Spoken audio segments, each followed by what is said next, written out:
ये है मेरे पास यामाहा कंपनी का R15M बाइक है। चाहे आपके पास R15 वर्जन 3 है, R15M है या R15M वर्जन 4 है, उनसे मुझे कोई डिफरेंट है। अगर आपके बाइक का हैंडल बीच में अटक रहा है, उसके बाद हैंडल से खटखट खटखट का काफी ज्यादा नॉइज आ रहा है, जिसके लेकर आप लोग हैंडल ओपन करवा लिए, हैंडल का बुलडेसर जो जिसको हम लोग स्टीयरिंग कॉइन किट बोलते हैं, हैंडल बुलडेसर बोलते हैं, उसको रिप्लेस करवा लिए। फिर कुछ दिन के बाद बाइक में सेम प्रॉब्लम आ रहा है, हैंडल बार बार ढक हो रहा है, बुलडेसर बार बार खराब हो रहा है, तो आप लोग वीडियो में अंत तक रहिएगा, वीडियो को कहीं से भी स्किप नहीं कीजिएगा। स्टेप बाय स्टेप इस वीडियो के अंदर बतलाएंगे कि हैंडल से बार बार साउंड डालने का क्या प्रॉब्लम है और इस प्रॉब्लम का कैसे सोल्यूशन है, बुलडेसर बार बार खराब नहीं होगा। चाहे आपके पास यामाहा का बाइक है, हीरो का बाइक है, टीवीएस है, इनसे मुझे कोई डिफरेंस है, बट ये प्रॉब्लम ज्यादातर आता है दो ही मॉडल का बाइक में। एक हो गया कि टीवीएस अपाचे आरटीआर में आता है, दूसरा हो गया कि यामाहा का R15 बाइक में आता है।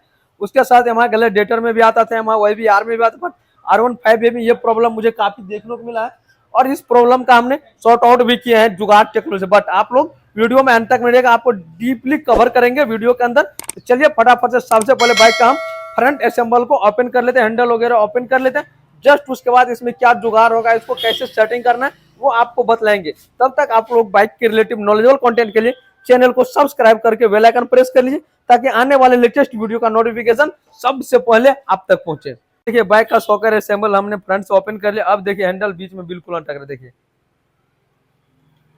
जबकि क्लाइंट का कहना है कि बोल्डेसर चेंज किया हुआ समथिंग 1000 किलोमीटर हुआ होगा और फिर से हैंडल में सेम प्रॉब्लम है। अब चलिए हैंडल के ये जो है जाम नट ऊपर में लगा है, इसको 22 mm रिंग स्पेनर लेकर ओपन करते हैं। जस्ट उसका टी को बाहर निकालते हैं और आप लोगों को दिखलाएंगे कि टी में कौन सा फॉल्ट हो जाता है, जिसकी वजह से बार बार बुलडेसर खराब होता है और हैंडल बार बार साउंड डाल आता है खटखट का और बार बार ढक होने का प्रॉब्लम आ जाता है। तो फ्रेंड देखिए बाइक का हैंडल असेंबल को हम यहाँ पे कर लिए हैं ओपन, और ये बुलडेसर जो है स्टीयरिंग कॉइन किट है, ये परफेक्ट अभी से। देखिए यहाँ पे कहीं पे दागे वगैरह कुछ भी नहीं है और ब्रांड न्यू बुलडेसर है, क्योंकि क्लाइंट का कहना है कि सर्विस सेंटर पे बुलडेसर रिप्लेस करवाए थे। उसके साथ साथ टी वाला बुलडेसर भी परफेक्ट सही है। और यहाँ पे देखिए टी के जो ऊपर वाला जो गुना के पास जो फेस है, जहाँ पे ऊपर वाला बुलडेसर अटकता है, इसको थोड़ा हम क्लीन कर लेते, उसके बाद आप लोगों को दिखलाएंगे। ये जो हैंडल टी में जो ऊपर वाला बुलडेसर जो लगा रहे थे, देखिए ये ऊपर वाला बुलडेसर है और ये देखिए ऑटोमेटिक अंदर चला जाता है। कितना फ्री प्ले है और इसके साथ इसके अंदर साइड प्ले है। इसमें परफेक्ट टाइट रहना चाहिए। जैसे काफ़ी बाइक में आप देखोगे ऊपर वाला बुलडेसर टी में परफेक्ट टाइट रहता है, जिसकी वजह से हैंडल से जल्दी साउंड नहीं आता। लेकिन यामाहा बाइक में देखते हैं काफ़ी ढीला रहता है। जब तक ढीला रहेगा तब तक ये हैंडल का बुलडेसर कितना भी रिप्लेस कर लीजिएगा, लेकिन ये साउंड आने का प्रॉब्लम सॉर्ट आउट नहीं होगा। इसका फिक्स एंड आसान सोल्यूशन है, इसको खराद वाले भाई के पास जाकर, यानी लेथ वाले भाई के पास जा करके इसके ऊपर थोड़ा थोड़ा करके बेल्ट करके इसके ऊपर थोड़ा मोटा करेगा। जस्ट उसके बाद ग्राइंडर, जस्ट इसके बाद लेथ मशीन में सेटिंग करके इसको थोड़ा थोड़ा करके कटिंग करेगा, ताकि बुलडेसर साइज इसको फिटिंग करना है, ताकि ऊपर वाला बुलडेसर जो इसके अंदर परफेक्ट इजीली टाइट रहे। जब तक बुलडेसर टाइट रहेगा नहीं, तब तक हैंडल से साउंड रिमूव होगा नहीं। चलिए फटाफट से चलते हैं, लेथ पे इसको बेल्ट करेगा, फिर उसके बाद यहाँ पे लेथ मशीन पे सेटिंग करके इसको कटिंग करें, ताकि ऊपर वाला बुलडेसर परफेक्ट टाइट रहे। तो आप लोग वीडियो में अंत तक मुझे चैनल को सब्सक्राइब करके बेल आइकन प्रेस कर लीजिए। तो गाइस देखिए टीम में वेल्डिंग कर दिया यहाँ पे, और इसको वेल्डिंग करने के बाद लेथ मशीन में सेटिंग करके इसको कर रहा है आहिस्ते आहिस्ते कटिंग। वैसे खुद क्लाइंट लेकर गया, तो क्लाइंट ने थोड़ा ही वीडियो शूट किया, मैं खुद गया रहा था तो आपको डीपली अच्छा से दिखला पाता। आगे नेक्स्ट वीडियो ना आपको डीपली अच्छा से दिखला देंगे, तब तक चैनल को सब्सक्राइब कीजिए। अच्छा तरह से वेल्डिंग किया है, जो कि यहाँ पे देखो कुछ इस तरह से इसको बेल्ट करके प्रॉपर, इसका हाइट थोड़ा ज्यादा क्या है, एक तरह से इसको माल भर दिया है। जैसे हम लोग लेथ पे जाते हैं ना, बोलते हैं कि माल भर के इसको कटिंग करवाना पड़ेगा, कुछ वही सेम कंडीशन इस बाइक में हुआ। टी पे यहाँ पे प्रॉपर इसको बेल्ट करके थोड़ा इसका हाइट जो है ज्यादा किया है। बुलडेसर का जो फेस है ऊपर वाला फेस बन गया, और ये बुलडेसर देखिए प्रॉपर टाइट है। देखिए बुलडेसर जो है ना हमारा प्रॉपर टाइट हो गया। अगर आप लोग R15 में प्रॉपर हैंडल से साउंड आते रहता है, बार बार हैंडल बुलडेसर चेंज करना पड़ता है, उस टाइम आप लेथ वाले भाई के पास जाकर के और हैंडल बुलडेसर का प्रॉपर ऊपर वाला बुलडेसर को भी टाइट करें। जिस तरह से नीचे वाला बुलडेसर है, उसी तरह से ऊपर वाला बुलडेसर को भी आप टाइट कराइए, तभी आपके बाइक में हैंडल से बार बार खटखट का साउंड नहीं आएगा और बार बार जो है हैंडल बुलडेसर खराब नहीं होगा। क्योंकि आप यहाँ पे लाइव प्रूफ दे रखिए, प्रॉपर बुलडेसर जो यहाँ पे टाइट है। अब चलिए फटाफट से हम बुलडेसर को सेटिंग कर लेते हैं।